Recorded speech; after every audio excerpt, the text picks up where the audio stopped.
Chidera's world had shattered when her parents fell ill. It was no longer the happy, bustling household she had known. Instead, it was a quiet place filled with the stench of sickness, poverty, and helplessness. She had watched as her parents withered away, the illness they couldn't afford to treat gnawing at their bodies and souls. In those moments, she felt the heavy weight of being their only hope, the only person who could fix things. But no matter how hard she tried, there was no way to save them. Her mother, Ngozi, had been the first to fall ill. It started with a cough, which they brushed off as nothing more than a passing cold, but it quickly worsened. Her father, Chukwudi, had been strong always, the man who took care of things. Yet he soon followed. In the span of 2 months, they both lay in the same bed, too weak to do much more than whisper to each other. Chidera, who had been their caretaker, had no way to ease their suffering. She ran around trying to get help, borrowing money from relatives, calling on local healers, but nothing worked. With each passing day, the realization crept in. Her parents weren't going to survive. On a particularly harsh evening, after her mother's frail body had been struck by yet another fever, Chidera made a decision. She called her father's younger brother Uncle Obi, a man she hadn't seen in years. He had always been the rich, distant relative, the one who had chosen to live in the city, away from the struggles of their small village. But Chidera had no choice. She had to call him. She had to beg him for help. She dialed his number, praying he would answer. "Hello?" His voice came through, thick with the air of someone unbothered by the struggles of others. "Uncle Obi?" Chidera's voice trembled. "Please, it's Nosy and Papa. They're very sick. We can't afford to take them to the hospital. Please, can you help us?" There was a pause on the other end. Chidera's heart hammered against her chest. "I can't, Chidera," he replied, his tone casual, as if he were speaking about something as trivial as the weather. "I have my own responsibilities. You know how things are here in Abuja." Her heart sank. The words she dreaded hearing were now a cruel reality. Her uncle was choosing to ignore her family's suffering. She had expected him to say something that would offer a sliver of hope, but there was nothing. She had known in the deepest parts of herself that he wouldn't come. His wealth had always come with a priceless disregard for anyone who wasn't part of his immediate circle. "Please, Uncle Obi," she pleaded, trying to hide the desperation in her voice. "I'll do anything. Just help them. I can't lose them. I need you." The line was silent again, and Chidera's hope began to flicker, ready to die out. Then, after what seemed like an eternity, his voice came again. "I'll take you in, but you must leave them. There's nothing I can do for them. They're gone, Chidera. You need to think about your future." The words stung more than she could bear. She was being told to abandon the people who had given her everything, the people who had loved her more than anything. But what choice did she have? Her uncle had money, power, and connections. He could offer her a future even if it meant she would have to leave her parents behind. That night, Chidera sat by her mother's side, her heart heavy with grief. The decision had been made. There was no going back. The next morning, with the last of her parents' breaths escaping their bodies, Chidera packed her few belongings and left the village, her heart torn, not knowing if she would ever return. The road to Abuja felt like a lifetime. Chidera sat in the back of the car, gazing out the window as the world passed by. Her mind kept replaying her parents' faces, their last words, and the overwhelming guilt that gripped her chest. She had failed them. She couldn't save them. When they arrived at Uncle Obi's mansion in Abuja, the contrast between her humble village life and the grandeur before her was enough to make her dizzy. The compound was surrounded by high walls, and a security guard greeted them at the gate. It was like stepping into another world zone she didn't belong to. But she had to be strong. She had to. "Welcome," Uncle Obi said, his voice overly warm but lacking any real emotion. He had always been like that, a man of appearances who cared more about how things looked than how they truly were. The mansion was everything she had imagined and more beautifully decorated with expensive furniture, paintings, and gold trimmings. The house was a testament to Uncle Obi's success. But despite the opulence surrounding her, Chidera felt out of place. She couldn't shake the feeling that she was being swallowed by the wealth consumed by the emptiness that came with it. Uncle Obi led her upstairs to a room that had been prepared for her. It was large, with soft, pristine white curtains, a king-sized bed, and a desk where she could study. For the first time since her parents' death, Chidera felt a sense of peace, though it was fleeting. She tried to convince herself that she was lucky, that she was fortunate to have somewhere safe to stay. But in her heart, she couldn't deny the truth. This was a place of emptiness, a place where she didn't belong. Later that evening, Aunt Ngozi, Uncle Obi's wife, arrived. She was kind, warm, and welcoming. She smiled at Chidera as though she had known her forever, and her presence brought some comfort to Chidera's fractured heart. "Come, Chidera, let me show you the house. I'm sure you'll like it here. It's a big change from the village, but I think you'll get used to it," Aunt Ngozi said, her voice light and full of hope. Chidera nodded, trying to smile. "Thank you, Aunt Ngozi. I'm sure I will." But deep inside, she couldn't shake the overwhelming sense of dread that settled in her chest. This place, with all its luxury, felt like a prison. It wasn't her home, and it never would be. That night, after dinner, Chidera sat in her room, staring out of the window at the city lights twinkling far below. The silence in the room was deafening. She closed her eyes, hoping for sleep, but her mind wouldn't let her rest. Her thoughts were consumed with guilt, regret, and sadness.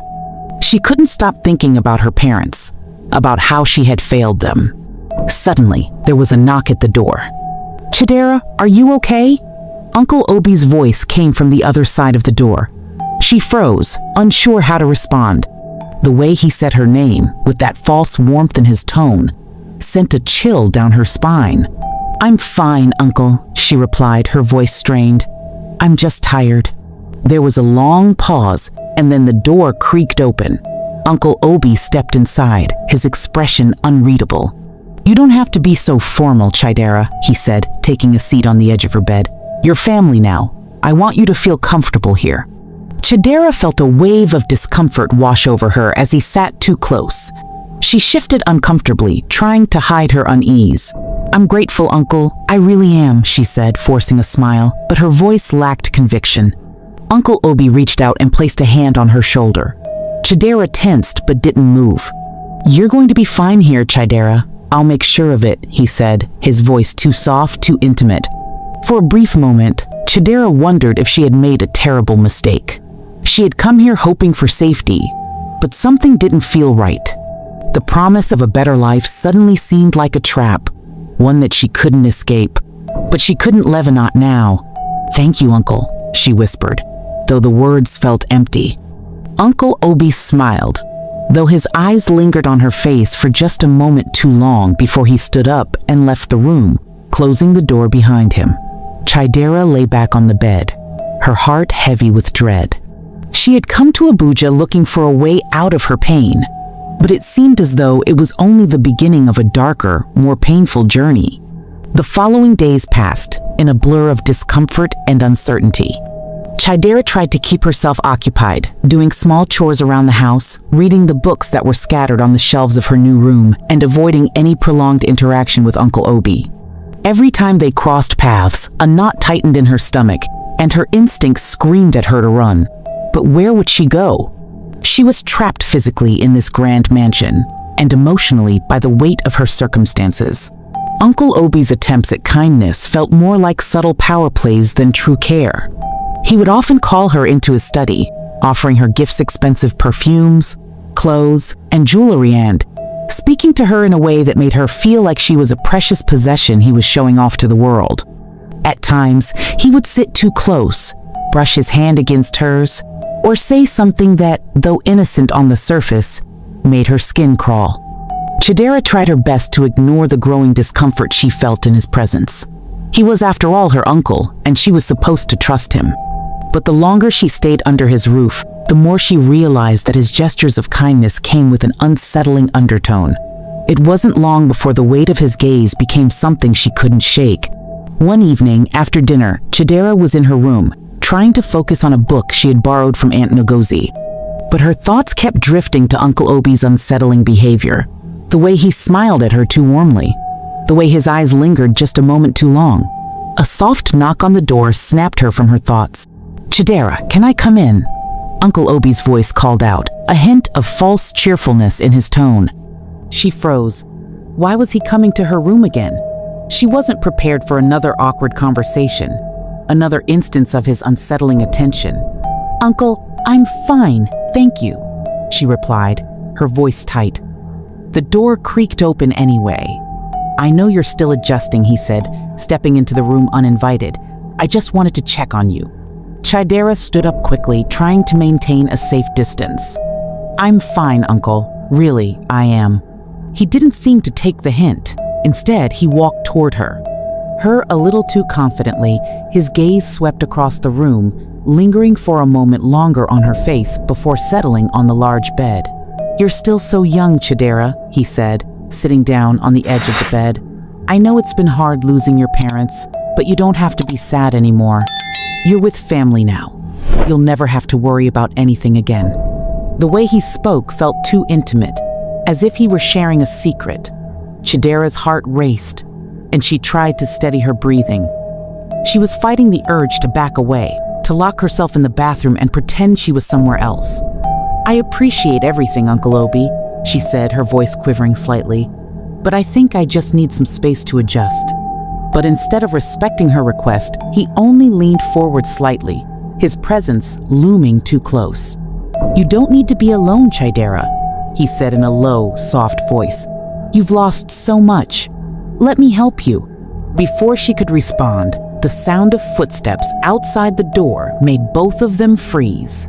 Aunt Ngozi's voice echoed down the hallway, calling out to Uncle Obi. "Obi, where are you? Dinner's ready."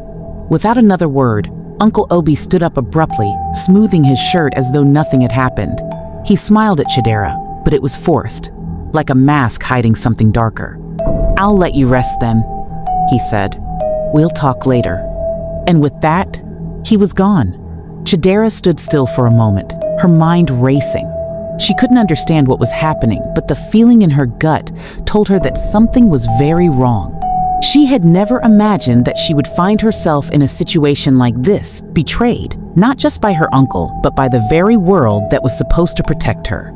She thought back to the promises he had made when she first arrived in Abuja, how he had assured her that she would be safe and cared for. Now, everything felt hollow, like a cruel joke she had been forced to play along with. That night, she lay in bed staring at the ceiling, her thoughts spinning. Sleep didn't come easy. Every time she closed her eyes, the image of her uncle sitting too close, his eyes lingering on her, flashed in her mind. It was like a nightmare she couldn't wake up from. She tried to tell herself that she was overreacting, that perhaps she was just being paranoid, but deep inside, she knew that something had changed the moment she stepped into his house. The facade of kindness was beginning to crumble, revealing something much darker underneath. The following days were no better. Uncle Obi's visits to her room became more frequent, always under the guise of checking in or offering her gifts. Each time, Chidera found herself on edge, her body tensing with fear. She no longer felt like a guest in his home. She felt like a captive, like she was something to be owned, not a niece to be cared for. One afternoon, when Aunt Ngozi was away on an errand, Uncle Obi came to her room again. This time, he didn't even knock before entering. "Chidera," he said, his voice soft and smooth, "I have something for you."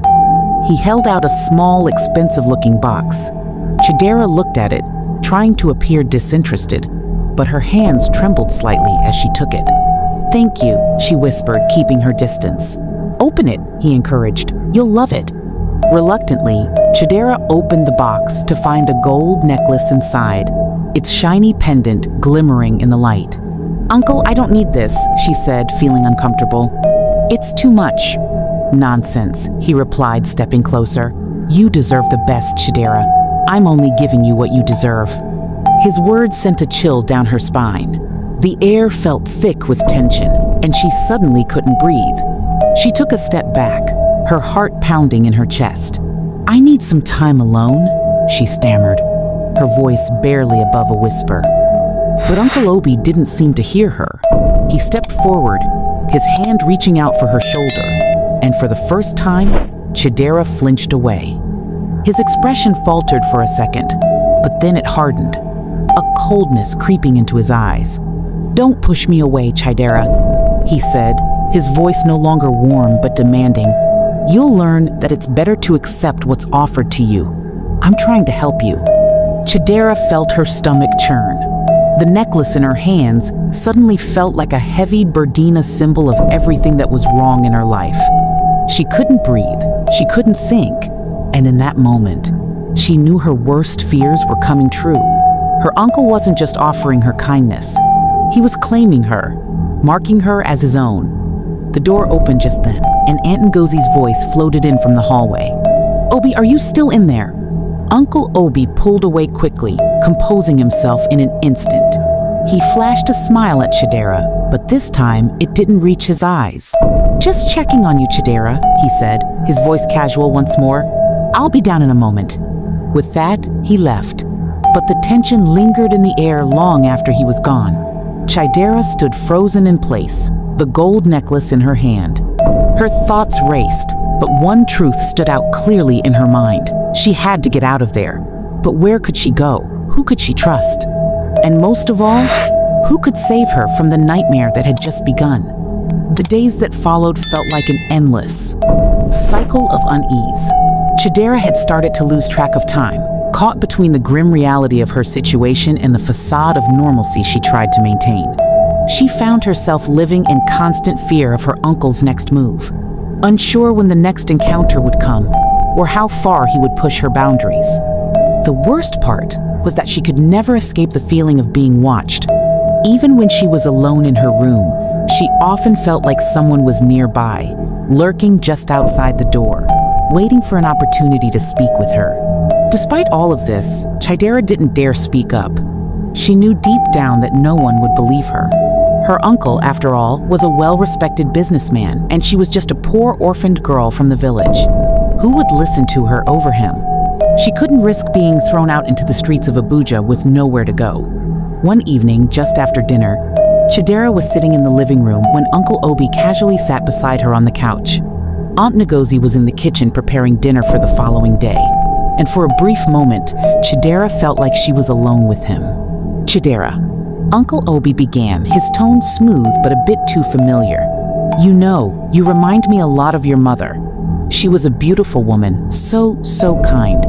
I used to admire her very much, you know." Chidera stiffened. She didn't want to hear about her mother right now, not when it only reminded her of the overwhelming sadness she had buried deep inside. But her uncle wasn't done. "And just like your mother, you have such a special way of drawing people in," he continued, his hand too close to hers. "I think you're going to be very successful in life, Chidera. I can help you with that, if you let me." Chidera recoiled, trying to put some space between them. She didn't respond. Instead, she stood up abruptly, hoping that her actions would send a clear message. "I'm going to my room," she said, her voice shaking slightly, but she tried to sound firm. Uncle Obi didn't move at first, as if he were debating whether or not to push her further. But after a long moment, he stood up as well. Of course," he said, his tone shifting back to a more neutral, distant one. "I just wanted to make sure you were okay." As he walked out of the room, Chidera felt like she had narrowly avoided something much worse. Her body was still trembling from the awkwardness of the moment, the weight of his words, and the unsettling way he had made her feel. She locked her door as soon as she stepped inside, pressing her back against it, as if trying to shut out the discomfort that lingered. Memories of what had happened in the living room that night. Chidera barely slept. Her mind raced, unable to settle, haunted by the fear of what would come next. She tried to convince herself that maybe she was imagining things, that her uncle didn't mean anything by his actions, but deep down she knew better. He had crossed a line, and she was trapped in a house with nowhere to run and no one to turn to. The next few weeks were a blur of strained interactions, each more suffocating than the last.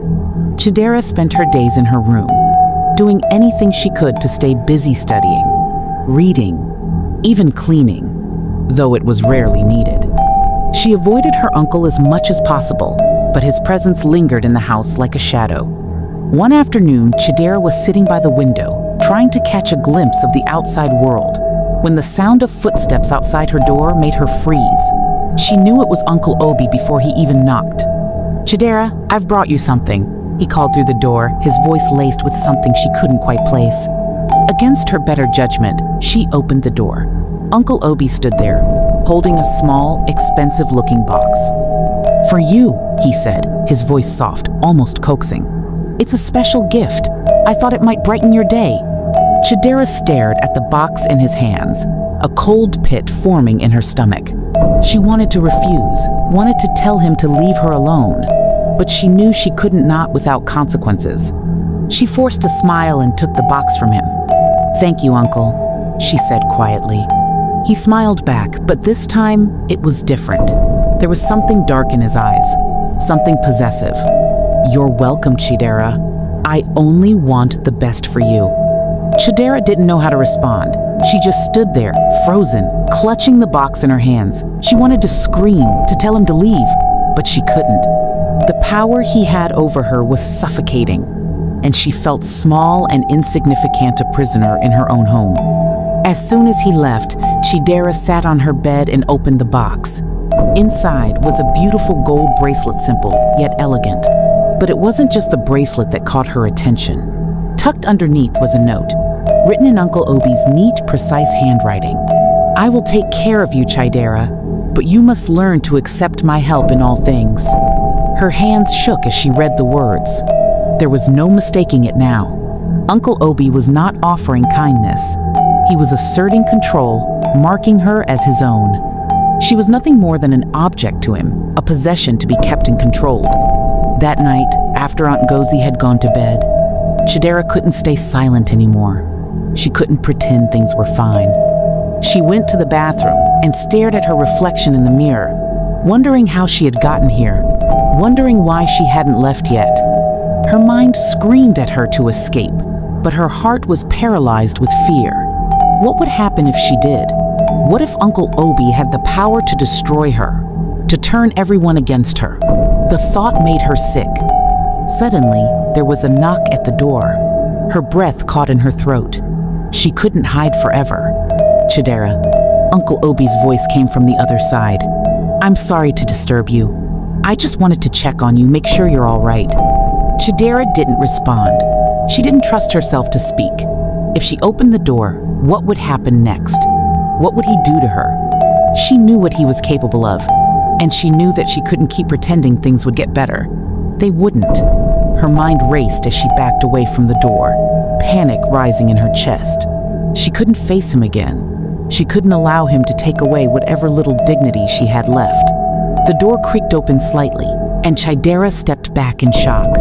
She hadn't locked it. Uncle Obi stepped inside without waiting for her response. "Chidera," he began, his voice too soft, too knowing. "You don't have to hide from me." The door creaked open fully, and Chidera's heart dropped to her stomach. There, standing before her, was Uncle Obi. His presence in the room felt overwhelming, like the very air had been sucked out, leaving nothing but oppressive, suffocating tension. He had entered without her permission, without even waiting for a response. Chidera instinctively took a step back, her feet meeting the cold tile of the bathroom floor. Her mind raced, but no words came. She was paralyzed by fear, too afraid to confront him directly, too afraid to make a sound. She stared at him, frozen, her breath shallow and erratic. "Chidera," he said, his voice soft, almost coaxing. "You don't have to lock yourself away. I'm just trying to help." His words felt like poison, each syllable laced with an underlying threat. He took a step closer, and Chidera's instinct screamed at her to move, to run, but her legs wouldn't obey. It felt as if her entire body was betraying her. "You've been through so much," Uncle Obi continued, his eyes studying her with an intensity that made her skin crawl. "And I understand, really do, but you need to trust me, Chidera. I'm your family. I've been nothing but kind to you since you came here. I only want to take care of you." His smile was all teeth, his voice too smooth, too insistent. Chidera felt sick to her stomach. Every part of her screamed at her to leave, to get away from him. But she couldn't move. "You've been through so much pain," Uncle Obi repeated, reaching for her arm gently like he was comforting her. "And I'm here for you. I'm the only one who's ever been here for you." For a moment, the world around Chidera seemed to slow down. She couldn't breathe. His hand on her arm was the final straw. His touch, once so familiar, now felt like a dark, suffocating chain. A flash of the past swirled in her mind, the gentle, loving hands of her father, her mother's warm embrace. But now all she could feel was Uncle Obi's cold grip on her life, on her future. She didn't know what to do, but one thing was clear. She had to get out of this room. She had to escape. "I'm tired," Chidera stammered, barely able to control the shaking in her voice. "Please, Uncle, I just want to be left alone." Uncle Obi's eyes narrowed slightly, as if the sweetness in his voice was just a mask beginning to slip. "I'm only trying to help you," he said again, his voice lowering. "But you need to stop fighting me, Chidera. I'm the one who's here for you now. You need to trust me." Chidera recoiled, pulling her arm away from his grasp. She backed away toward the door, but before she could reach it, Uncle Obi's hand shot out, grabbing her by the wrist, stopping her cold. "You can't run from this, Chidera," he said, his voice growing dark, his grip tightening on her wrist. "I've been nothing but kind to you, and you will learn that the sooner you accept it, the better it will be for you." Chidera's breath caught in her throat, panic rising in her chest. She couldn't take this anymore. The man who had promised to take care of her, to provide for her, was now the source of her deepest fear. He wasn't family. He wasn't someone who cared for her. He was a monster wearing a mask of kindness. "Please," Chidera whispered, her voice breaking, "please let me go." But instead of letting her go, Uncle Obi pulled her closer, his grip unrelenting. "You're so much like her," he murmured, almost to himself, as if he were studying her. "Your mother, she never knew how to accept help. She pushed me away too. But not you, Chidera. You'll learn to trust me, just like she should have." Chidera's mind spun. Her uncle wasn't just threatening her physically. He was messing with her emotions, using her love for her parents against her. She didn't know how to escape from his grip, from his power over her. All she could do was look into his eyes, searching for any trace of the man who had promised to help her, to care for her. But there was nothing, just coldness, just control. A faint sound from the hallway suddenly broke through her fog, a fear, the sound of Aunt Ngozi's voice, distant, calling for Uncle Obi. It was enough to snap Chidera out of her trance. She acted on instinct, jerking her wrist free from his grasp with all the strength she could muster.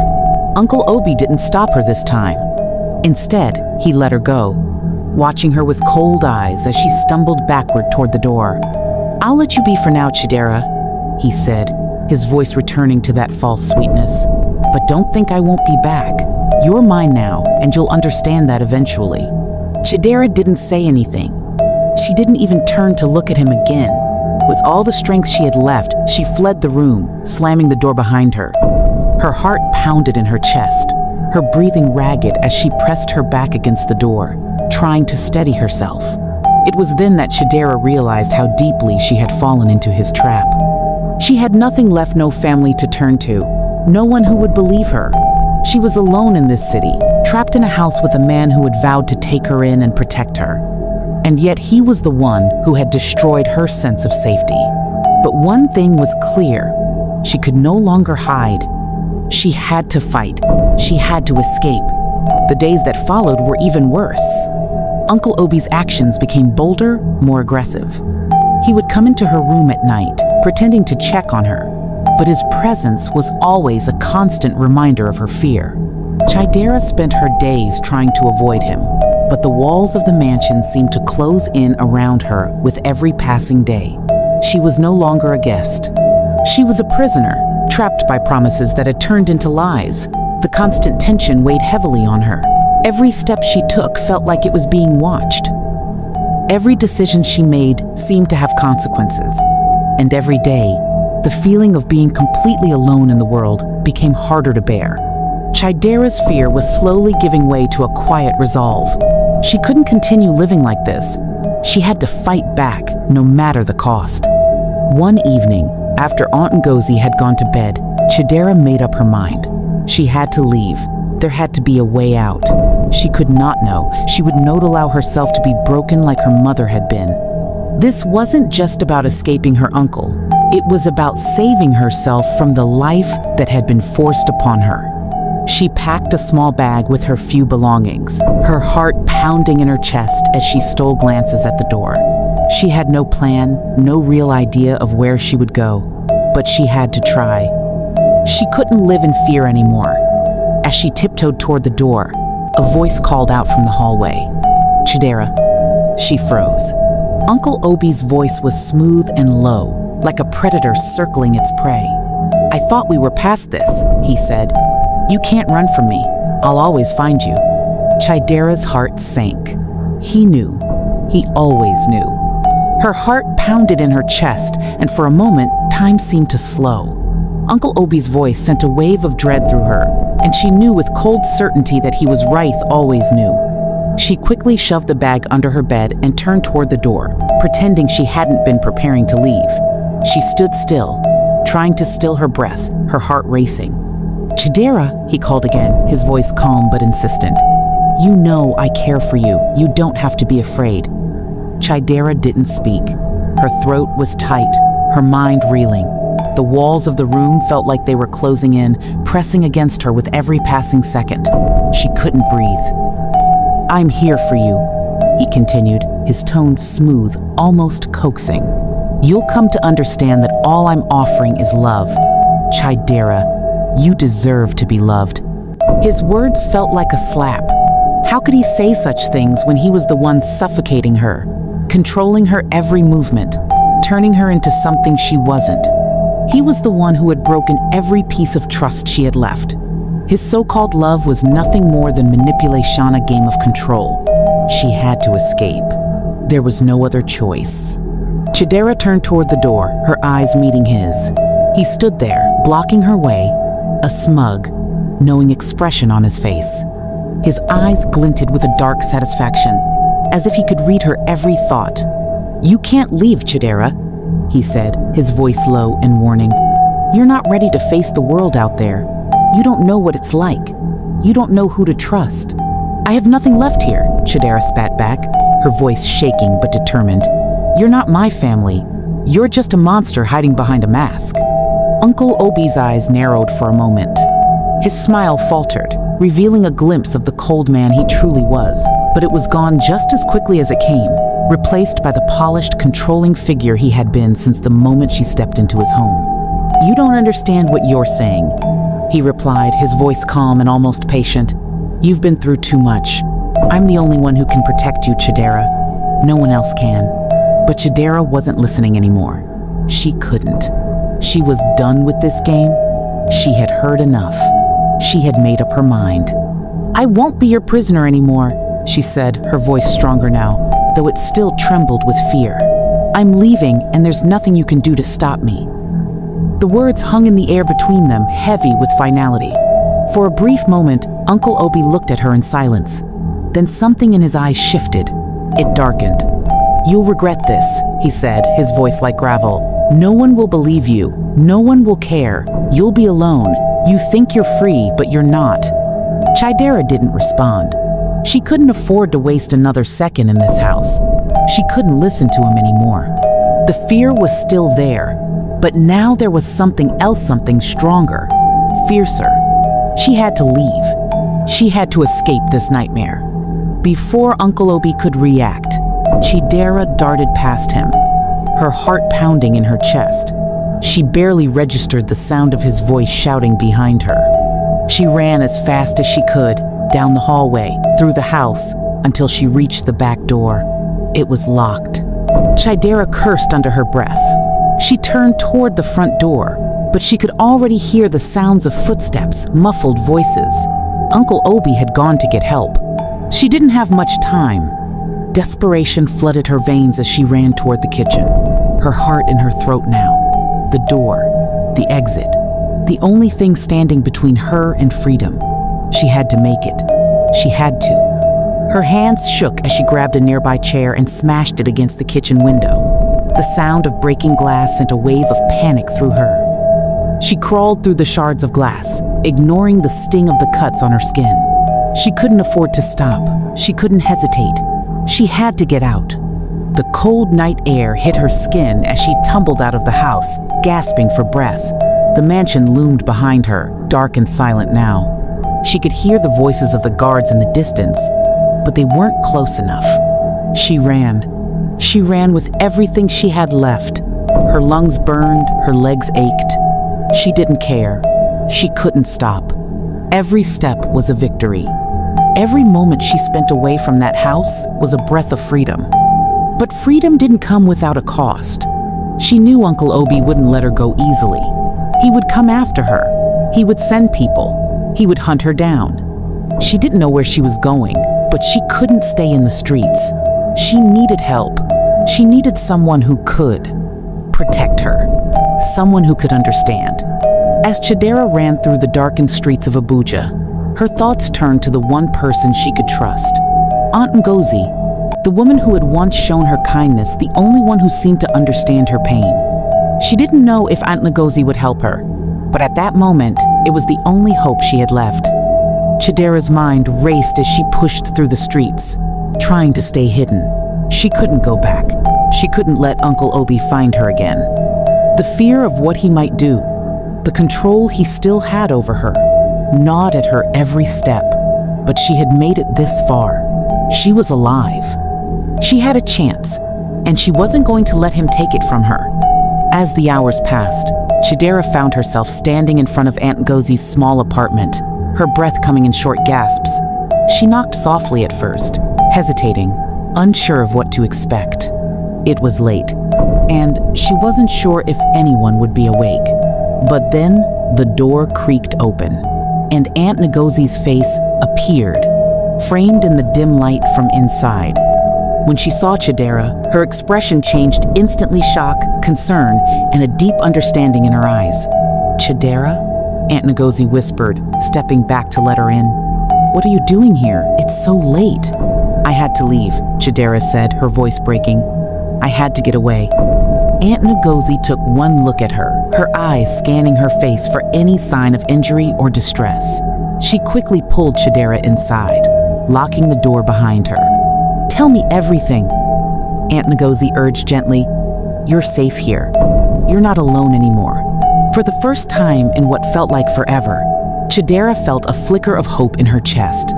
She was safe, at least for now, but the road ahead was still uncertain. Uncle Obi would not let her go easily, and she knew the battle for her freedom was far from over. But at least now she had a chance to fight back. The apartment was small, but for the first time in what felt like forever, Chidera allowed herself to breathe. Aunt Ngozi had quickly ushered her inside and locked the door behind them, ensuring that they were safe for the moment. Chidera's eyes scanned the room. There was a worn-out couch, a small kitchen with faded cupboards, and a single bed in the corner. But it didn't matter. What mattered was that she was away from Uncle Obi, away from the mansion that had become her prison. Aunt Ngozi led her to the couch and gently urged her to sit. "You're safe here, Chidera. No one's going to hurt you." Her voice was soft, reassuring, but Chidera could feel the weight of her own emotions rising. She had been holding everything in for so long: grief, fear, pain, and now, in this small room with Aunt Ngozi, the walls seemed to close in.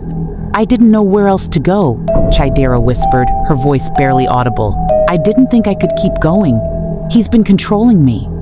Aunt Ngozi sat beside her, her hand on Chidera's shoulder in a comforting gesture. I know, she said softly. "But you're here now, you're safe."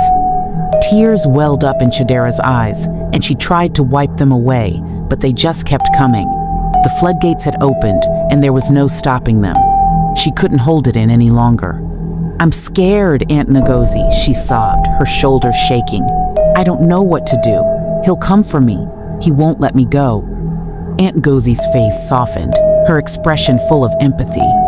She pulled Chidera into an embrace, holding her tightly. "You don't have to be scared anymore. I'll help you." We'll figure this out together." Chidera clung to her, grateful for the warmth and support, but still filled with a gnawing fear deep inside her. She knew that Uncle Obi wouldn't stop. He couldn't. He had already shown her how far he was willing to go to maintain control over her, and now she was out of his reach. But she had no illusion she would come for her. He would try to force her back into his life. The hours passed slowly, and Chidera tried to calm down. Her heart was still racing. Aunt Ngozi made tea and sat with her in silence, offering comfort without speaking too much. Eventually, Chidera's tears subsided, but the exhaustion was still there. She hadn't slept in days, hadn't allowed herself to rest, fearing that she might not wake up in the same place. Aunt Ngozi didn't push her to talk more than she was ready to, but she made it clear that Chidera wasn't alone. She was here for her, and she would help her figure out what to do next. "Do you want to tell me what happened?" Aunt Ngozi asked gently, breaking the silence. Chidera hesitated for a moment. She wasn't sure if she could put everything into words, if she could explain the twisted, suffocating reality of her life with Uncle Obi. But she knew she couldn't keep running from the truth. She had to speak it out loud. "I don't know when it started," Chidera said softly, her voice trembling. "He was always kind to me at first, or I thought he was. But then he started acting different. He'd say things, make comments. He'd get too close, and I couldn't say anything, Aunt Ngozi. I didn't know what to do. And then when he crossed the line, it was like I couldn't breathe anymore. Every day, it was like he was taking more from me." She stopped, the words choking in her throat. Her whole body trembled as she tried to control the emotions that were threatening to overtake her again. "Chidera, you did nothing wrong," Aunt Ngozi said firmly, her voice filled with compassion and strength. "He's the one who's wrong. You're not to blame for his actions. You didn't deserve any of this." Chidera nodded, trying to hold back more tears. But the weight of her guilt and shame still clung to her. How had she let this happen? How had she allowed herself to be so trapped, so powerless? As the night stretched on, Chidera finally drifted into a restless sleep on the couch. But even in sleep, she couldn't escape the nightmares that plagued her. She dreamt of Uncle Obi's face, his cold eyes, his grip on her wrist, his promises that she would never escape. She dreamed of running, of trying to get away, only for him to always find her, to always pull her back into the dark place she had fought so hard to leave. She woke in the middle of the night, gasping for air, her heart pounding. She looked around the dimly lit room, disoriented. It took her a moment to remember where she was, but the fear still gripped her. Aunt Nosy stirred on the chair next to her, waking at the sound of Chidera's sharp intake of breath. She sat up, concern in her eyes. "It's okay, Chidera," Aunt Ngozi whispered. "It's okay. You're safe here." But Chidera didn't feel safe. Not really. Not while the threat of Uncle Obi loomed over her. He would come for her. She knew that now. She couldn't stay here forever, hiding in the shadows, waiting for him to find her. She had to act. The next morning, Chidera woke early, the weight of her decision heavy on her shoulders. She couldn't stay in hiding. She needed to take control of her life again, to make sure that Uncle Obi could never hurt her again. She had to fight back, but she didn't know how. She didn't know where to turn or who could help her. But she couldn't sit still. She had already spent too many days cowering in fear. The pain of what had happened was still raw, but it had also sparked something in her determination she hadn't felt before. She wasn't going to let him control her anymore. "Aunt Ngozi," she said, her voice quiet but firm, "I need to do something. I can't keep running." Aunt Ngozi looked at her with understanding. "You're not alone, Chidera. We'll figure this out. But you can't do it alone. We need to get help. There are people who will believe you, people who can protect you." Chidera nodded, her eyes hardening with resolve. "I want to go to the police," she said, her voice steady despite the fear rising in her chest. "I'm not going to be quiet anymore. I'm not going to let him do this to anyone else." Aunt Ngozi's eyes widened in surprise, but she nodded, her expression one of fierce support. "You're brave, Chidera. I'll go with you. We'll make sure they listen." Chidera wasn't sure what would happen after she went to the police. She didn't know if they would believe her, or if Uncle Obi's power would protect him. But she had to try. She couldn't keep living in fear. She had to speak out for herself and for everyone else he had hurt. She was done being his victim. The morning light filtered through the small window, casting a soft glow over the modest apartment. Chidera sat on the edge of the couch, her mind racing. Today, she was going to take the first step toward reclaiming her life. She had made up her mind. No more running, no more hiding. She had to confront the nightmare she had been living through and fight for her future. Aunt Ngozi sat beside her, offering quiet encouragement, but Chidera could see the concern in her eyes. This was a dangerous step. No one knew how far Uncle Obi would go to protect himself, how much power he had at his disposal. But Chidera couldn't be afraid anymore. The thought of facing him again made her stomach churn, but it was the only way forward. "Ready?" Aunt Ngozi asked gently, her voice full of care but also with the weight of understanding. Chidera nodded, though her heart pounded in her chest. She had never felt more unsure, more terrified, but there was no turning back now. She couldn't spend another moment locked in fear, trapped in the house that had once promised her safety but had instead become her prison. "I don't know if I am," Chidera replied, her voice shaky but resolute. "But I don't have a choice. I have to do this." Aunt Ngozi stood and moved to the door, giving Chidera one last reassuring look. "We'll go together. You're not alone in this." Chidera stood up slowly, her legs weak beneath her, but with a sense of purpose she hadn't felt in weeks. She took a deep breath and followed Aunt Ngozi out of the apartment. The ride to the police station was long, each minute feeling like an eternity. Chidera sat in silence, her thoughts spinning. What if they didn't believe her? What if Uncle Obi's connections were too strong? What if she was just another girl with a broken story that no one cared to listen to? The self-doubt gnawed at her, but she pushed it aside. She had already been silenced for too long. It was time to speak the truth. When they arrived, Aunt Ngozi guided her through the gates and into the building. The station was bustling with officers moving in and out, handling cases, answering calls, dealing with the problems of the city. Chidera's nerves shot up again as they walked through the hallway. Everything felt so foreign to her, so official. She felt like she didn't belong here, but that was exactly why she needed to be there. Aunt Ngozi spoke to one of the officers at the front desk, explaining that Chidera needed to report something. After a few minutes, they were escorted into a small, dimly lit room. Chidera sat down at the table, her hands clenched in her lap, her heart racing. She could hear her own pulse in her ears, a rhythmic pounding that matched the pace of her thoughts. The door opened, and a tall, stern-looking officer stepped in. He introduced himself as Officer Akpan. His voice was calm, but with a professional edge. He asked Chidera to explain why she was there. She had been preparing herself for this moment. She had rehearsed the words in her mind countless times, trying to find the right way to tell her story, to make them believe her. She looked at Aunt Ngozi, who gave her an encouraging nod. Then, Chidera began. "I've been living with my uncle since my parents died," she started, her voice trembling slightly at first. "He said he'd take care of me. He promised he would help me get back on my feet. But then things changed. He started treating me differently. He started making advances, saying things to me, touching me in ways that made me uncomfortable. And it got worse. He did things to me, things I can't even describe." Tears filled Chidera's eyes as the words left her lips. The weight of the truth had been unbearable, but now that it was out, she felt a strange sense of release, as if she had finally broken free from the chains that had held her in silence for so long.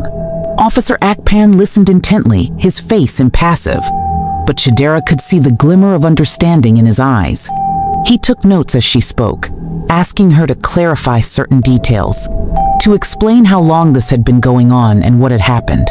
She told him everything, the gifts, the promises, the manipulations, the abuse. She left nothing out. When she finished, the silence in the room seemed to press down on her, heavy and thick. She looked up at Officer Akpan, her chest tight with anxiety. "Do you believe me?" she asked, her voice barely a whisper. Officer Akpan leaned back in his chair, his eyes softening for a moment. "We take accusations like this very seriously, Chidera," he said quietly. "We have to investigate this. But you've done the right thing." "The right thing? You've come forward, and that takes a lot of courage." Chidera let out a breath she hadn't realized she'd been holding. For the first time in what felt like forever, she allowed herself to feel something hope. The process would be long, difficult, and filled with challenges. But she wasn't alone anymore. She had taken the first step, and that was enough for now. After the interview, Chidera and Aunt Ngozi were escorted out of the station. The investigation would take time, and they would need to come back for further questioning. Chidera felt drained, as if every ounce of energy had been sucked out of her. But she couldn't stop now. There was too much at stake. Her uncle would fight back. He would deny everything. He would use his money, his influence. But Chidera knew she had to stay strong. She couldn't let him win. She couldn't let him silence her again. As they stepped outside the station, Aunt Ngozi turned to Chidera, her expression full of both pride and concern. "You did it," Aunt Ngozi said, her voice full of admiration. "You've taken the first step toward freedom, and we'll get through this together." Chidera nodded, but the fear still lingered deep within her. Uncle Obi was powerful. He could try to twist things, use his wealth to manipulate the situation. But Chidera was no longer afraid to face him. She had come this far, and she wasn't going to back down now. She glanced at Aunt Ngozi, who gave her a warm smile of encouragement. "We'll make sure he doesn't get away with it," Aunt Ngozi said, her voice full of resolve. Chidera's eyes were focused, determined. The road ahead would be tough, filled with obstacles and doubt, but she was ready for it. The truth had been set free, and now it was time for the world to know what had happened. She would fight for her justice, and in doing so, she would reclaim her life. The days following Chidera's visit to the police station felt like a blur. Each moment stretched on endlessly as she waited for the investigation to take shape. She couldn't shake the fear that Uncle Obi would find a way to erase everything she had said, to make it all disappear. But deep down, she knew she had done the right thing. She had spoken up, and for the first time in months, she could breathe a little easier. The police had promised they would launch an investigation, but Chidera knew how these things worked. Her uncle's wealth and influence could make this difficult, if not impossible. She spent most of her time with Aunt Ngozi, who remained a steady source of support, offering her a place to stay, comforting her, and helping her navigate the uncertainty that followed. One morning, a week later, Chidera was sitting at the kitchen table, trying to distract herself with a book, though her mind was elsewhere. Every time the phone rang or the doorbell chimed, her heart skipped a beat, wondering if it was the police calling for her to come back in for further questioning. Or worse, if it was a call from Uncle Obi or his lawyer. Aunt Ngozi entered the room, her face serious, her expression tight with worry. "Chidera, there's someone here to see you," she said quietly, her voice holding a note of concern. Chidera's heart dropped. She had been expecting this moment Uncle Obi or one of his associates coming to silence her, intimidate her into withdrawing her statement. It was happening faster than she had anticipated. "Who is it?" Chidera asked, her voice trembling. "I don't know," Aunt Ngozi replied, "but he says he's from the police detective, Vienna." Chidera's stomach turned. This was either an ally or someone sent by Uncle Obi to intimidate her. She took a deep breath and nodded. "I'll speak with him." When Chidera entered the small living room, she was greeted by a tall man in his. "The right thing. You've come forward, and that takes a lot of courage." Chidera let out a breath she hadn't realized she'd been holding. For the first time in what felt like forever, she allowed herself to feel something hope. The process would be long, difficult, and filled with challenges, but she wasn't alone anymore. She had taken the first step, and that was enough for now. After the interview, Chidera and Aunt Ngozi were escorted out of the station. The investigation would take time, and they would need to come back for further questioning. Chidera felt drained, as if every ounce of energy had been sucked out of her, but she couldn't stop now. There was too much at stake. Her uncle would fight back. He would deny everything. He would use his money, his influence. But Chidera knew she had to stay strong. She couldn't let him win. She couldn't let him silence her again. As they stepped outside the station, Aunt Ngozi turned to Chidera, her expression full of both pride and concern. "You did it," Aunt Ngozi said, her voice full of admiration. "You've taken the first step toward freedom, and we'll get through this together." Chidera nodded, but the fear still lingered deep within her. Uncle Obi was powerful. He could try to twist things, use his wealth to manipulate the situation. But Chidera was no longer afraid to face him. She had come this far, and she wasn't going to back down now. She glanced at Aunt Ngozi, who gave her a warm smile of encouragement. "We'll make sure he doesn't get away with it," Aunt Ngozi said, her voice full of resolve. Chidera's eyes were focused, determined. The road ahead would be tough, filled with obstacles and doubt, but she was ready for it. The truth had been set free, and now it was time for the world to know what had happened. She would fight for her justice, and in doing so, she would reclaim her life. The days following Chidera's visit to the police station felt like a blur. Each moment stretched on endlessly as she waited for the investigation to take shape. She couldn't shake the fear that Uncle Obi would find a way to erase everything she had said, to make it all disappear. But deep down, she knew she had done the right thing. She had spoken up, and for the first time in months, she could breathe a little easier. Chidera nodded, but the fear still lingered deep within her. Uncle Obi was powerful. He could try to twist things, use his wealth to manipulate the situation. But Chidera was no longer afraid to face him. She had come this far, and she wasn't going to back down now. She glanced at Aunt Ngozi, who gave her a warm smile of encouragement. "We'll make sure he doesn't get away with it," Aunt Ngozi said, her voice full of resolve. Chidera's eyes were focused, determined. The road ahead would be tough, filled with obstacles and doubt, but she was ready for it. The truth had been set free, and now it was time for the world to know what had happened. She would fight for her justice, and in doing so, she would reclaim her life. The days following Chidera's visit to the police station felt like a blur. Each moment stretched on endlessly as she waited for the investigation to take shape. She couldn't shake the fear that Uncle Obi would find a way to erase everything she had said, to make it all disappear. But deep down, she knew she had done the right thing. She had spoken up, and for the first time in months, she could breathe a little easier. The police had promised they would launch an investigation, but Chidera knew how these things worked. Her uncle's wealth and influence could make this difficult, if not impossible. She spent most of her time with Aunt Ngozi, who remained a steady source of support, offering her a place to stay, comforting her, and helping her navigate the uncertainty that followed. One morning, a week later, Chidera was sitting at the kitchen table, trying to distract herself with a book, though her mind was elsewhere. Every time the phone rang or the doorbell chimed, her heart skipped a beat, wondering if it was the police calling for her to come back in for further questioning. Or worse, if it was a call from Uncle Obi or his lawyer. Aunt Ngozi entered the room, her face serious, her expression tight with worry.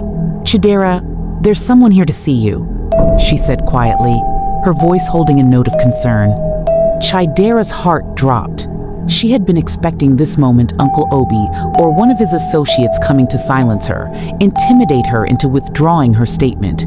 It was happening faster than she had anticipated. "Who is it?" Chidera asked, her voice trembling. "I don't know," Aunt Ngozi replied, "but he says he's from the police, a detective, Vienna." Chidera's stomach turned. This was either an ally or someone sent by Uncle Obi to intimidate her. She took a deep breath and nodded. "I'll speak with him."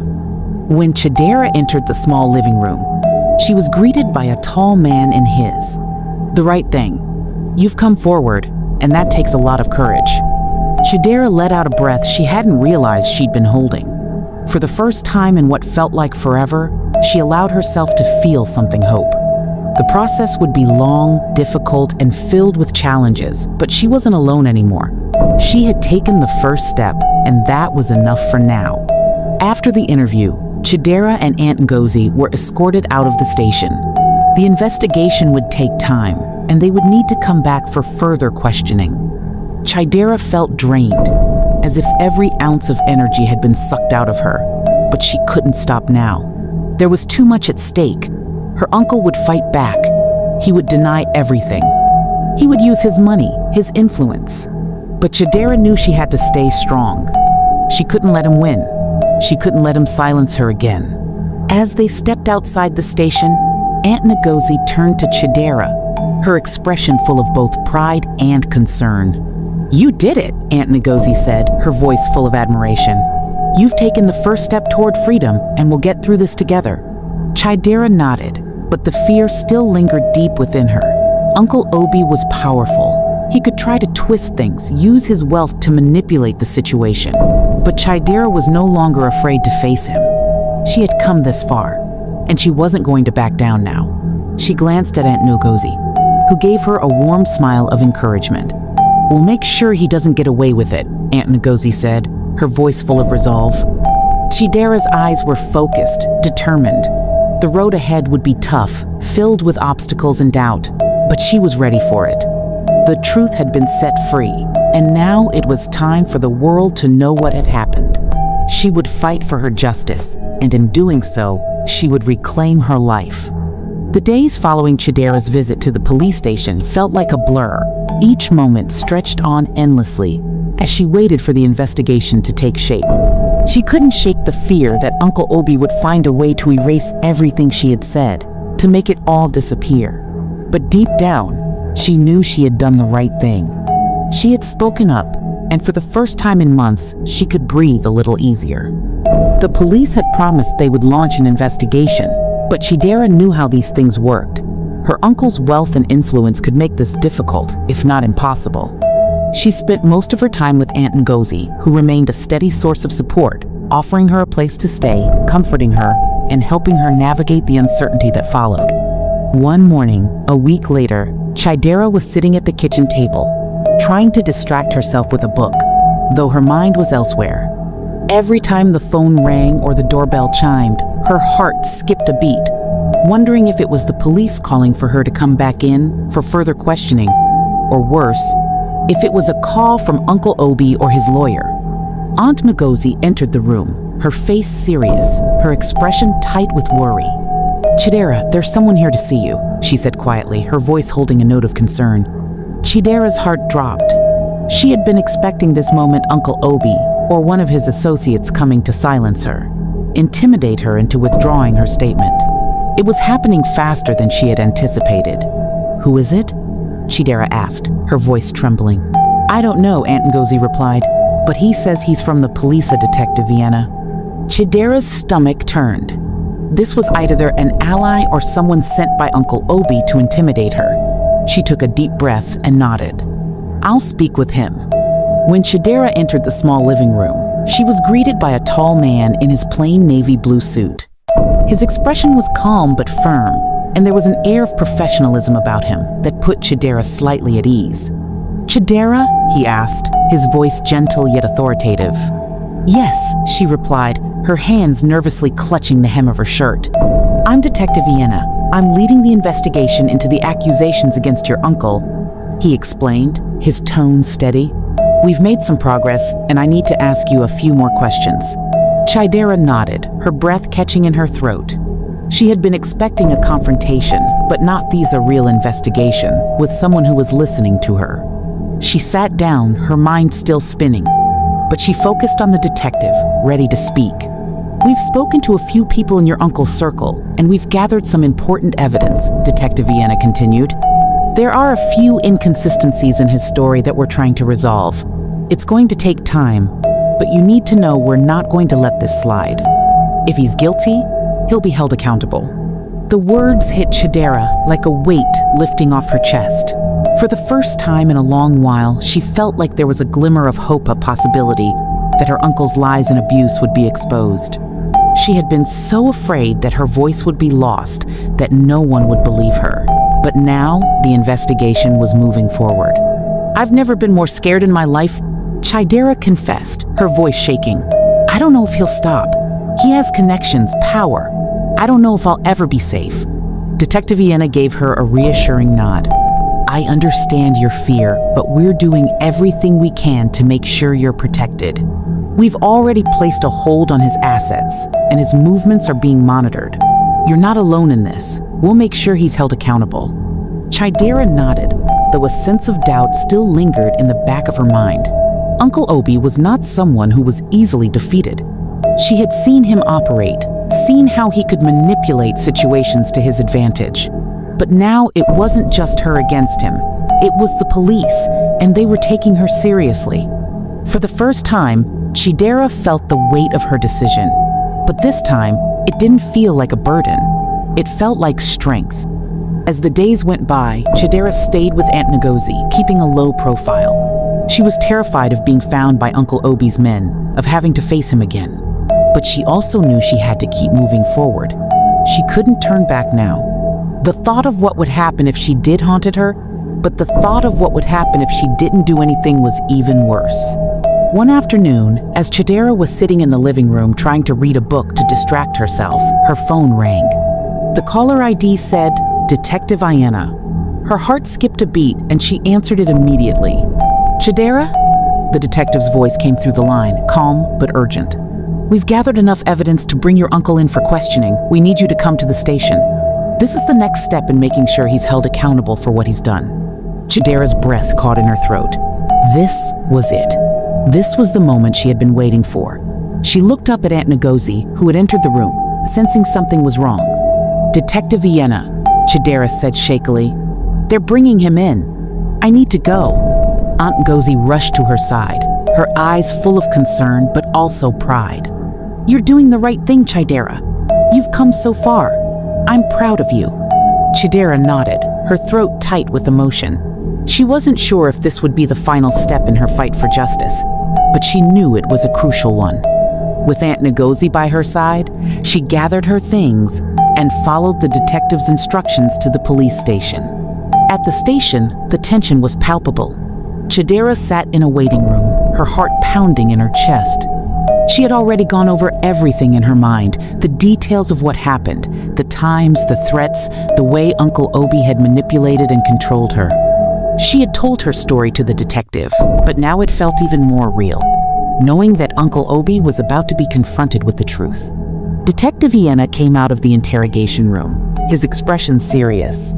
"Chidera," he said, "we've started the questioning. Your uncle is being difficult, but we have the evidence we need. We're filing charges against him today." Chidera's breath caught. This was it. It was happening. "You're not alone," Detective Vienna continued. "We have your back, and we'll make sure he's held accountable for everything he's done." The rest of the day blurred together as Chidera sat in the station, waiting for updates.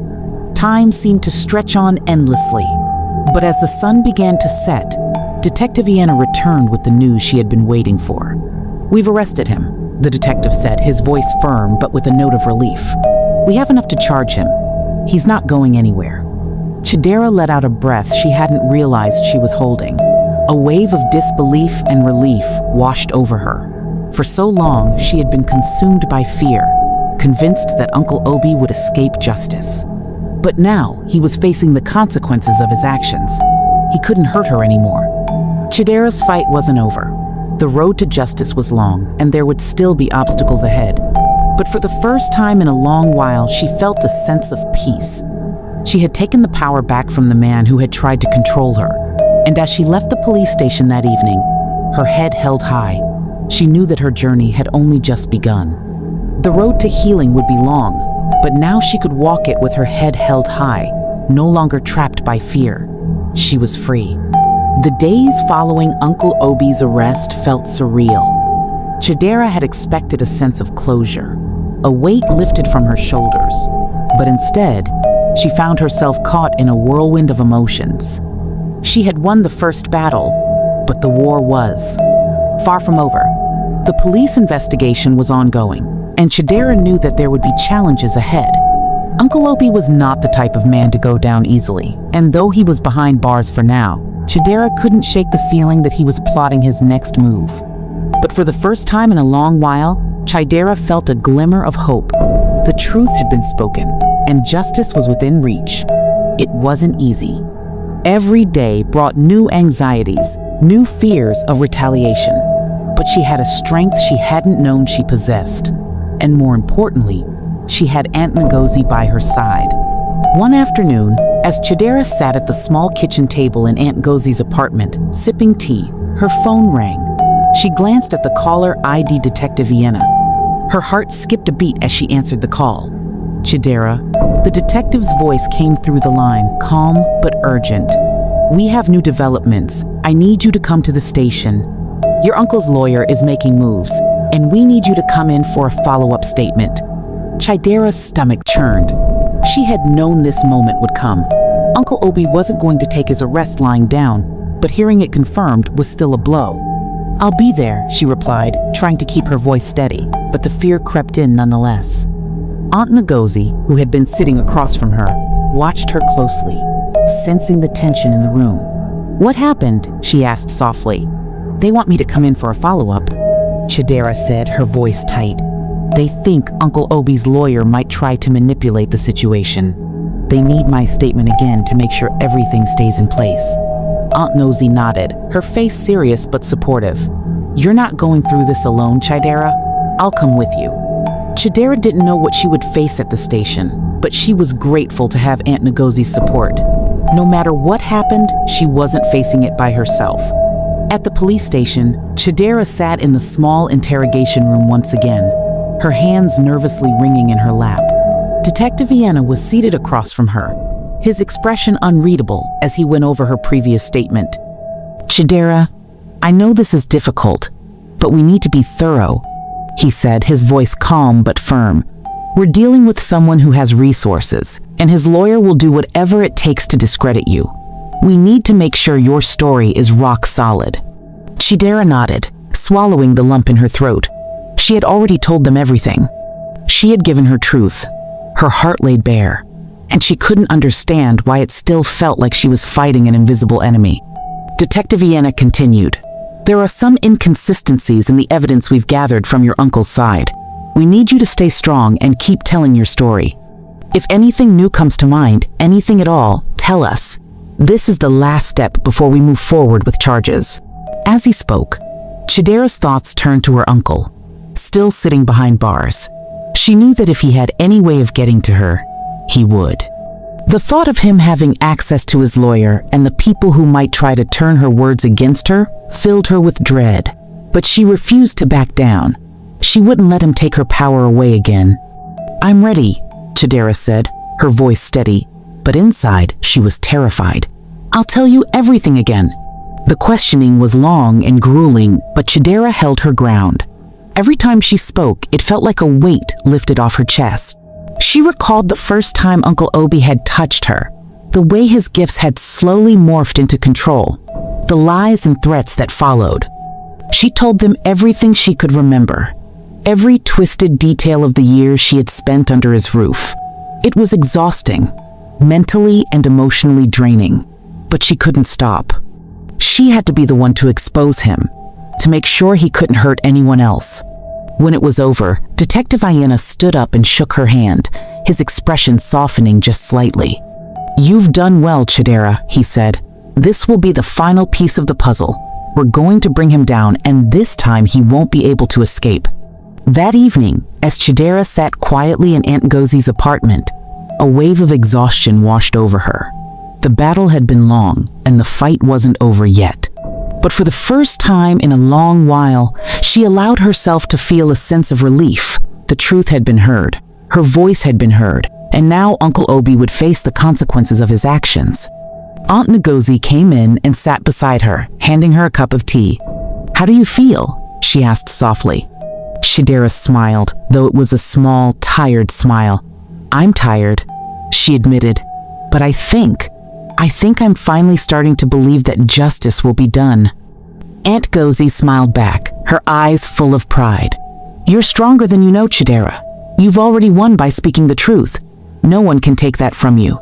Chidera looked at her friend, her eyes filled with gratitude.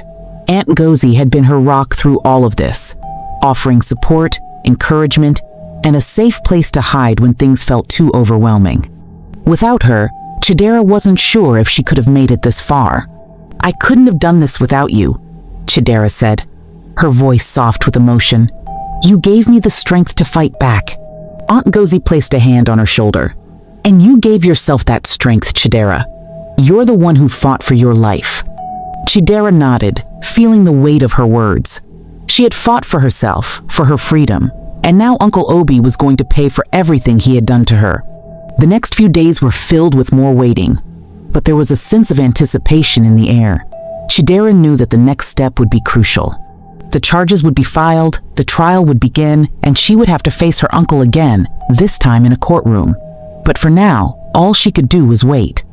As she sat in Aunt Ngozi's apartment, looking out at the busy streets of Abuja, she thought about how far she had come. It had been a long, painful road, but she was finally taking control of her life. She was no longer the frightened girl who had been locked away in her uncle's house. She was stronger now. She was a survivor, and nothing, not even Uncle Obi's influence, could take that from her. The days after Chidera's follow-up statement were filled with a tense silence, punctuated only by brief check-ins from Detective Vienna. The investigation was moving forward, but at a pace that felt agonizingly slow to Chidera. The walls of Aunt Ngozi's small apartment felt even smaller as time dragged on, and despite the support from her friend, the fear of the unknown continued to gnaw at her. Chidera knew that Uncle Obi had the resources to drag things out. He had money, connections, and the kind of power that could make her story seem insignificant. She had heard of wealthy men using their influence to escape justice, bending the system until it broke. And as much as she wanted to believe that the truth would win, a small, constant voice in her mind told her that her uncle might still find a way to escape. Her thoughts were interrupted one afternoon when Detective Vienna called. She sat up quickly, her heart rate quickened. "Chidera." The detective's voice was steady, but there was an undertone of urgency. "We filed the charges. We've gathered all the necessary evidence, but your uncle's lawyer is pulling every trick to discredit you. They're claiming it's a case of misunderstanding, that your statement isn't credible." Chidera's stomach sank. She had been expecting this, but hearing it from the detective made it all the more real. Uncle Obi wasn't just going to let this go. He was going to fight with everything he had. "Is there anything I can do?" Chidera asked, trying to keep her voice steady. "We'll be calling you in for the trial soon," Detective Vienna replied. "We need you to stay strong. This is the most crucial part of the process. The more consistent you are with your story, the harder it will be for his defense to tear it down. We've also made arrangements for your protection." "Worry, Chidera, we're moving forward." Chidera nodded, though she felt a knot tighten in her stomach. She couldn't stop thinking about the trial. The thought of facing Uncle Obi again in front of a courtroom full of people made her skin crawl. She had already lived through so much of his control, his manipulation. The thought of his lawyer turning her words into a twisted narrative sent a shiver down her spine. But she knew she couldn't back down. She had come this far. She couldn't let him win. For herself, for her parents, and for everyone else who had suffered at his hands. The next few days were filled with preparations for the trial. Detective Vienna and a prosecutor, a woman named Michelle Oho, met with Chidera to go over her statement again, reminding her of the importance of staying calm and focused. They gave her advice on what to expect in the courtroom, what kinds of questions the defense might ask, and how to respond. Chidera's anxiety only increased with each conversation. The thought of being cross-examined by a lawyer who would try to tear apart her truth made her feel small and powerless again. She remembered the fear she had felt living under her uncle's roof, the way he had turned everything she said into something else, how he had made her doubt herself. But this time it was different. This time she was in control of her own story. She had made the decision to speak out, and she wasn't going to let anyone take that from her. Aunt Ngozi was her constant source of comfort, staying with her every step of the way. She held Chidera's hand as they walked into the courthouse, her presence a quiet reminder that she wasn't alone. "Remember, you're stronger than you think," Aunt Ngozi whispered as they stood in the crowded hallway outside the courtroom. "You're not the scared girl anymore. You've already won so much by getting this far." Chidera nodded, trying to take comfort in her words. She wasn't sure she was ready to face what lay ahead, but she knew she had no other choice.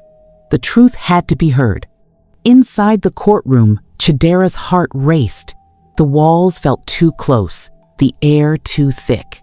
She sat in the witness box, staring at the jury, trying to keep her hands from shaking.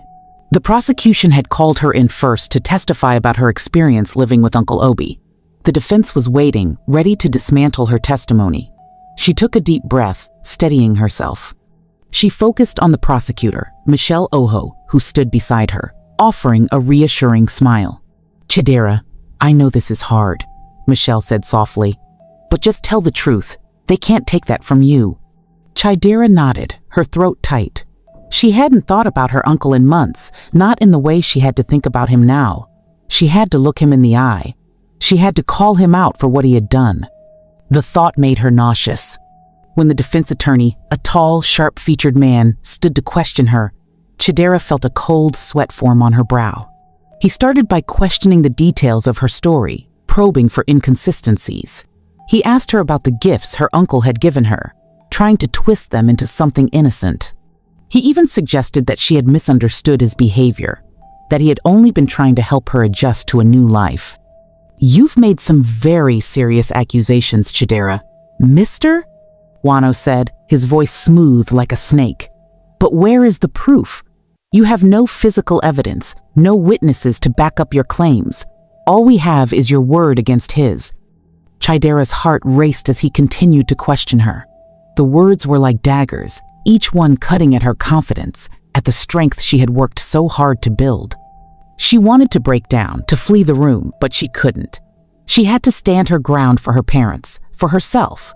"Mr. Wano, I don't need physical evidence to prove what happened," Chidera said, her voice shaking but determined.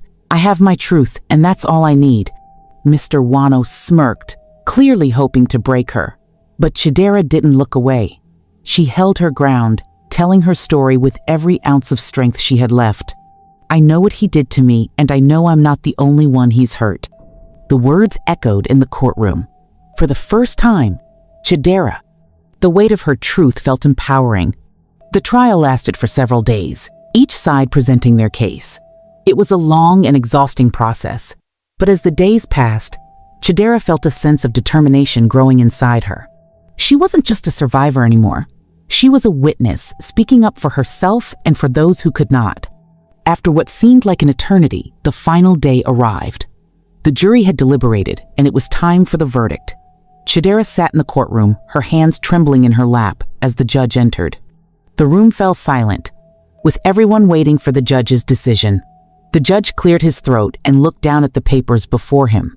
After careful review of all the evidence and testimonies, he began, "We find the defendant, Obinna, guilty of all charges."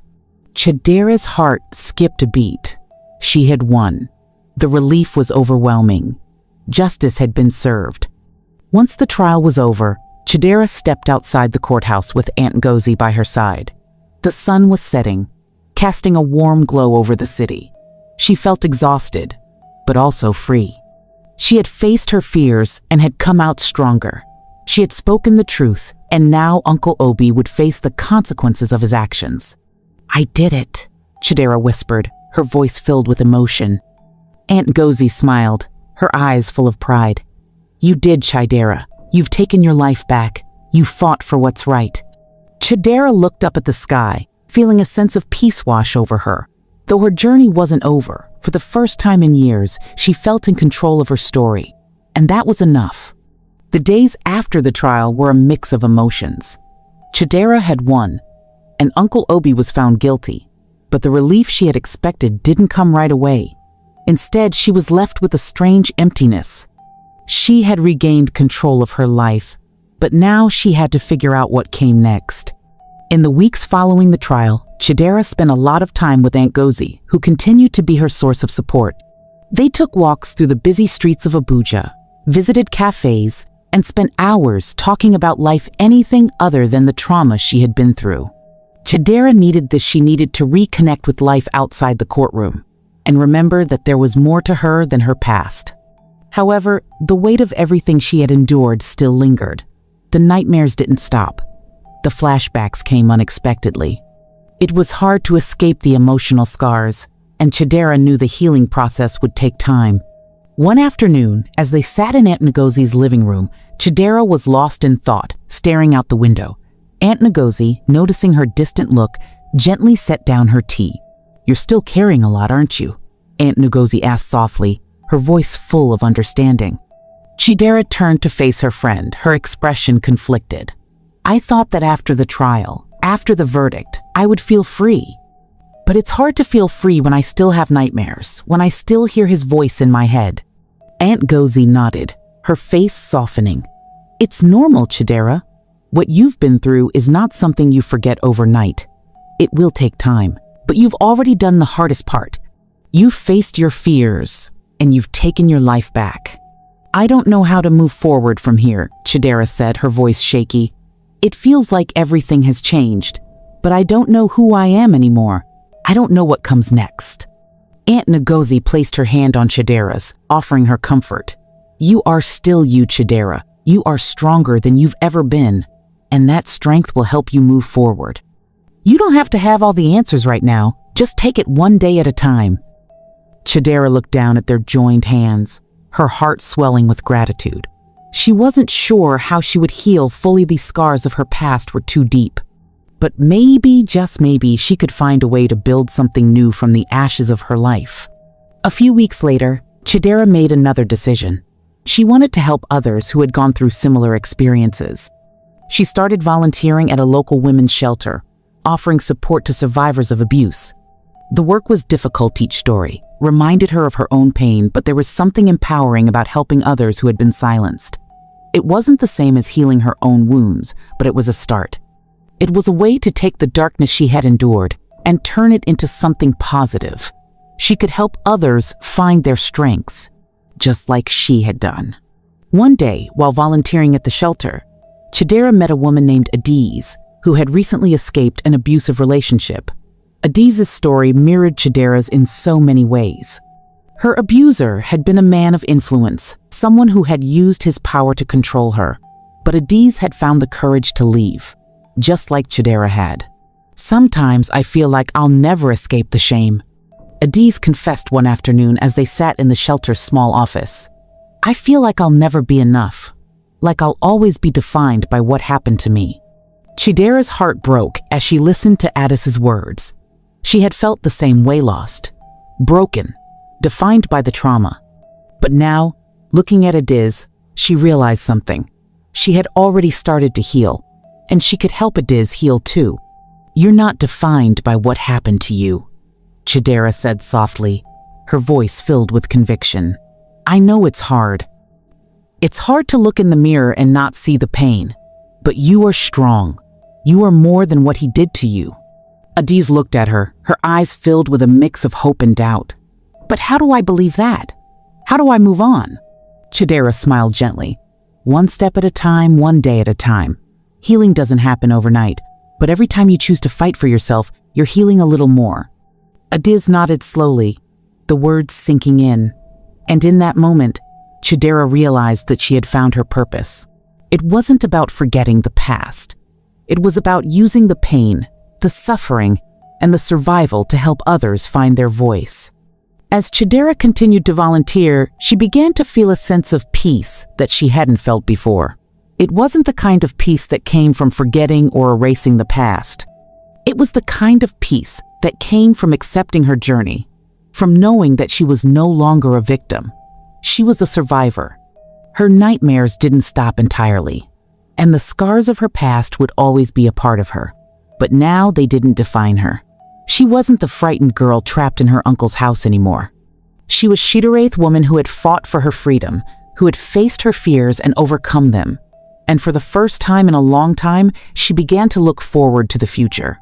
It had been a year since the trial, and Chidera was standing at the doorstep of her own small apartmenta place she had finally been able to call her own. It wasn't much, but it was hers.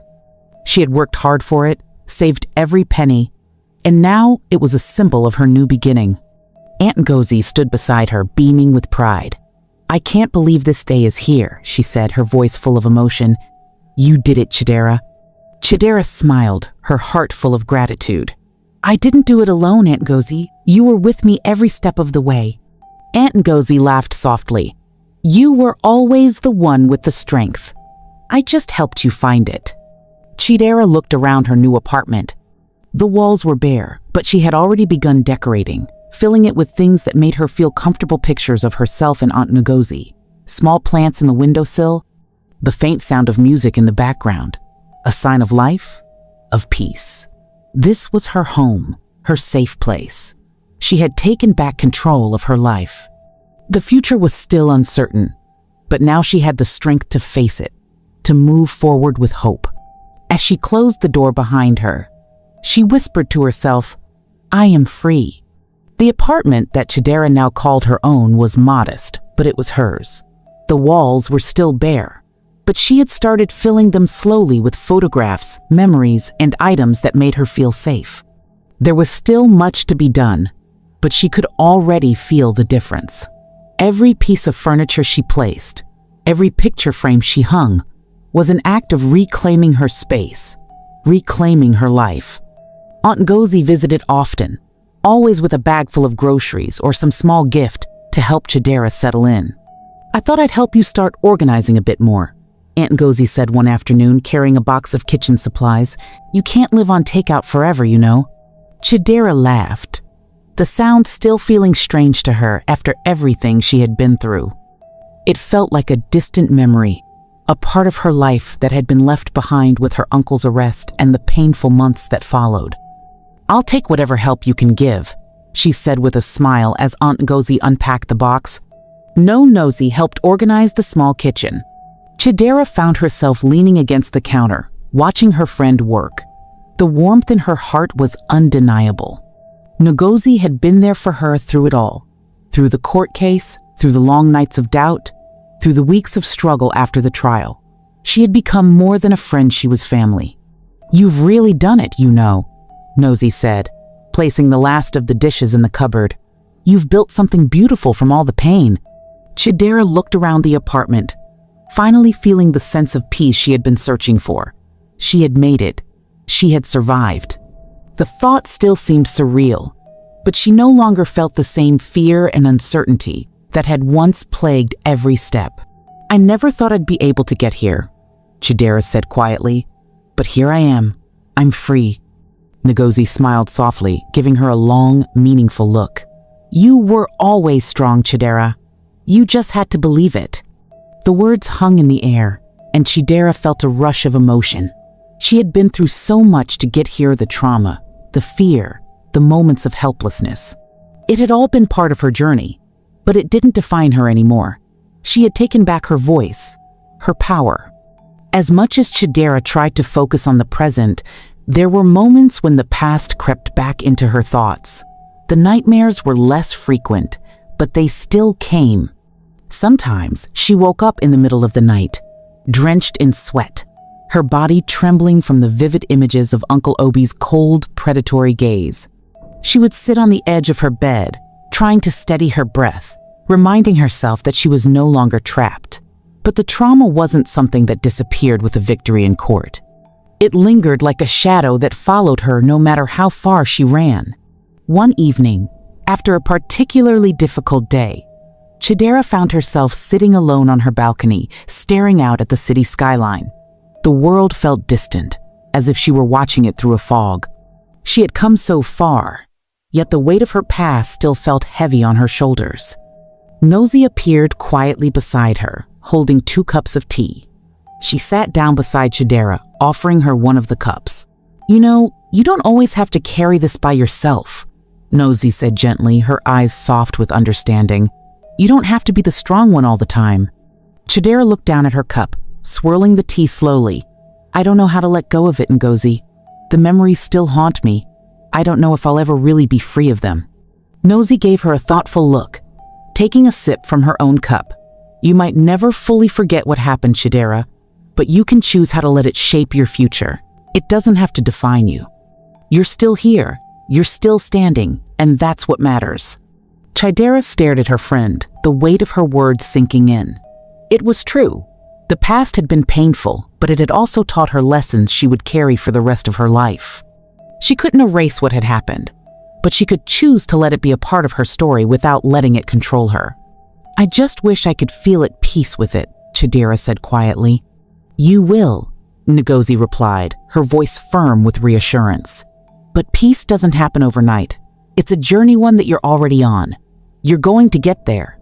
Chidera took a deep breath, feeling the weight of her friend's words sink into her bones. She wasn't alone in this. She didn't have to carry it all by herself. There were people who cared for her, people who believed in her, and that meant something. As Chidera settled into her new life, she found herself drawn more and more to the idea of helping others. The women she met at the shelter had touched her deeply, and she realized that she had something valuable to offer. She wasn't just a survivor, she was a mentor, a guide. With Ngozi's encouragement, Chidera started taking steps toward turning her experiences into something meaningful. She enrolled in courses on social work and advocacy, hoping to make a difference in the lives of other women who had gone through similar pain. It wasn't an easy road, and it was one she hadn't expected to take, but it felt right. It gave her purpose. One evening, as she and Ngozi sat in her apartment, working on a proposal for a new outreach program at the shelter, Chidera turned to her friend, a smile tugging at the corners of her lips. "I never thought I'd be here, Ngozi," Chidera said. "I never thought I could help anyone after everything that happened." Ngozi looked up from the papers they were reviewing, her eyes filled with pride. "You've always had the heart to help others, Chidera. It was just buried under everything you went through. Now you're using your pain to fuel something good." Chidera's smile grew, and for the first time in a long while, she felt like she was exactly where she was supposed to be.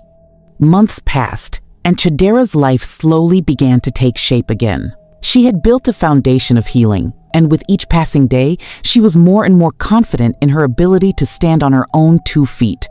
There were still difficult moments, days when the weight of the past felt heavy, but those moments became fewer and farther apart. One day, she received a letter from the police station. It was a notice about her uncle's upcoming sentencing.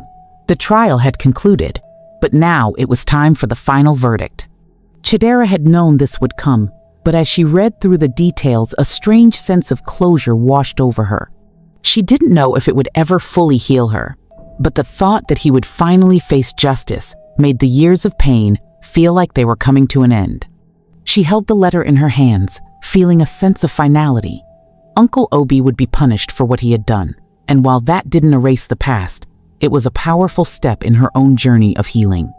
The letter was a reminder of how far she had come, how much she had fought to reclaim her life, her voice. She had gone from being a victim silent and afraid to a survivor strong and resilient, and she would continue to walk this path, one step at a time, embracing the future she was building. With a deep breath, Chidera folded the letter and placed it in her drawer. The past was behind her. The future was hers to shape. Chidera had come a long way. The nightmares had lessened in frequency, though they still haunted her occasionally, especially on particularly quiet nights when her thoughts wandered too far back into the dark corners of her mind. But now, the bright light of her future was clearer. Even when the shadows of her past tried to creep in, she had found purpose in her work with the women's shelter. Her role had evolved from being a volunteer to a mentor, helping others navigate their own journeys of recovery. Support groups provided resources and led workshops on how to rebuild after trauma. It felt fulfilling, like each woman's success was a small victory for her own healing. But even with all the good she was doing, there were days when it felt like the weight of the world was on her shoulders. Helping others meant reliving her own pain, each story reminding her of her own struggles. But in a strange way, it helped her. By guiding others towards strength, she was slowly learning how to strengthen herself. One Friday evening, as she closed up the shelter after a long day of meetings, Chidera was exhausted. She walked to the bus stop, her mind replaying everything that had happened over the past few years. As the bus approached, she felt the familiar sense of peace that had been building inside her. It wasn't perfect, but it was her sure life, her choices, her future. She climbed aboard the bus, her mind drifting toward the new project she was working on for the shelter. It was a community outreach program aimed at educating young girls about healthy relationships and the signs of manipulation and abuse. The more she thought about it, the more it felt like she was doing the work meant for her. She was reaching out to others before they ended up in the same position she had been in, helpless and trapped. As she sat down in her seat, her phone buzzed in her bag. She pulled it out to see a message from Ngozi. "Are you free tonight? I've been thinking we should go out for dinner. You deserve a night off." Chidera smiled at the message. She hadn't had much time for herself recently, and Ngozi was right, she needed a break. With all the emotional work she had been doing, a bit of fun and relaxation was just what she needed. "That sounds perfect. I'll meet you there," Chidera replied. She was looking forward to a relaxing evening to simply be with her best friend, talking about life, and not about trauma, not about healing. It was time to connect with herself outside of her work and her past. Later that evening, Chidera met Ngozi at a small, quiet restaurant near the city center. It was a cozy, intimate place, just the right atmosphere for a night of unwinding. The table was set for two, with candles flickering gently in the middle. As they sat down, Ngozi smiled at her. "How's everything going? The shelter? The new project?" she asked, her eyes filled with interest and warmth. Chidera took a deep breath, her smile wide as she spoke. "It's going great. We've got a lot of support, and the young women are so eager to learn. I think we can make a real difference. I'm also working on a few initiatives for survivors of abuse who want to start over, get back into school or work." "That's amazing," Ngozi said, reaching across the table to squeeze her hand. "You're doing so much for other people, Chidera. You're changing lives." Chidera looked at her friend, a sense of deep gratitude filling her. "I never thought I'd be in this position. When I was living with my uncle, I didn't think I could ever make something good out of all of this. But now it feels like everything has a purpose." "I'm proud of you," Ngozi said, her voice full of sincerity. "You've come so far, and look at everything you're doing. You're making a difference. You're healing too, even if you don't always see it." Chidera smiled, feeling the weight of Ngozi's words. "Sometimes it was hard to see it. I still have my moments," she admitted. "There are times when I feel overwhelmed, like the past is still there, waiting to take over." Ngozi nodded, understanding. "It's okay to have those moments, but you're not the same person you were. You're stronger now. You've learned how to rise above the pain. You're not just surviving anymore, you're thriving." Chidera's heart swelled with emotion. It was hard to accept the truth, but Ngozi was right. She had learned to live again, not just to exist, but to find meaning, to find joy in the small moments. And the more she helped others, the more she helped herself. They spent the evening talking about everything and nothing, sharing laughs, stories, and even some dreams about the future. For the first time in a long time, Chidera felt light, like the weight of everything she had endured wasn't crushing her. She had finally found her way forward. As Chidera began to rebuild her life, new relationships blossomed. She met Emeka, a man who worked in community outreach during one of the shelter events. He was kind, thoughtful, and incredibly patient. At first, Chidera wasn't sure if she was ready for a relationship.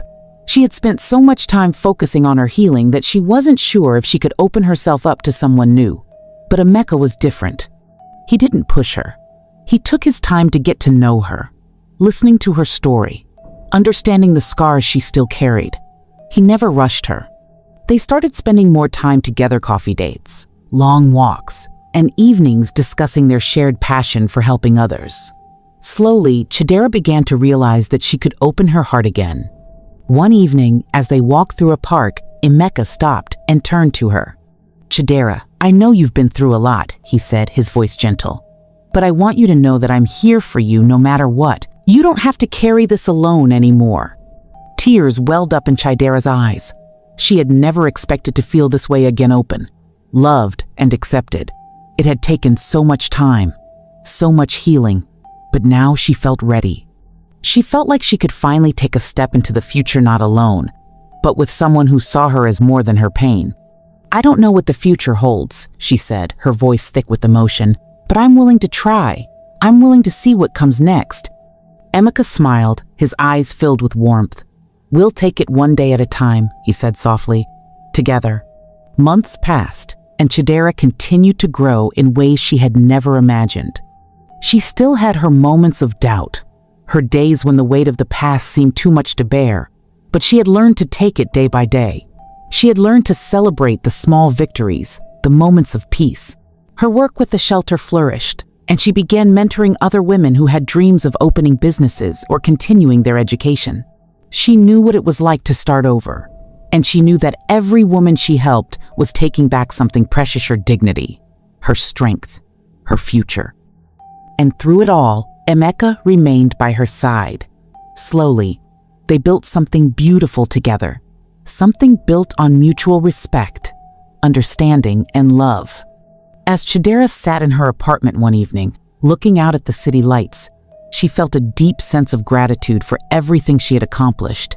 She wasn't the same woman who had walked into that courtroom years ago, trembling with fear. She was a woman who had faced the worst and had come out stronger on the other side. The future was still uncertain, but Chidera now knew one thing for sure. No matter what came next, she would face it with strength, with courage, and with the unwavering belief that she was worthy of love, peace, and happiness.